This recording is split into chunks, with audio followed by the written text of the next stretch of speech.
இன்றைக்கு ஸ்டாலின் என்ன நாம கேட்கிற கேள்விக்கு பதில் சொல்ல முடியல. ஆனா தமிழ்நாட்டுக்கும் டெல்லிக்கும் பிரச்சனையா?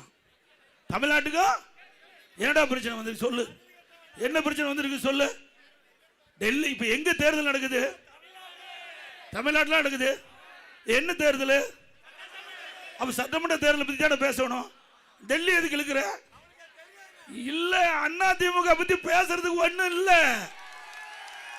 அண்ணா திமுக பத்தி எந்த வித தவறான செய்தி சொல்லுவதற்கு அவர்கிட்ட ஆதாரம் இல்லை.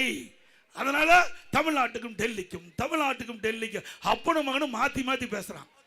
நான் தெளிவா சொல்றேன், அண்ணா திமுக ஆட்சி 10 ஆண்டு காலம் 11 2021 என்ன தவறு சொல்லு, நான் பதில் சொல்ல தயார்.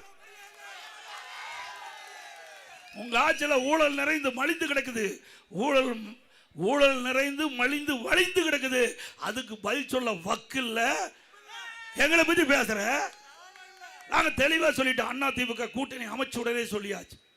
அன்றைய தினம் மாண்புமிகு உள்துறை அமைச்சர் திரு அமித்ஷா அவர்கள் நானும் அவரும் சந்தித்து அங்க ஐடிசி ஹோட்டல்ல முதல்ல பேட்டி கொடுக்கிறோம். கூட்டணி அமைச்ச உடனே அண்ணா திமுக பாரதிய ஜனதா தேசிய ஜனநாயக கூட்டணி அமைக்கப்பட்டு விட்டது.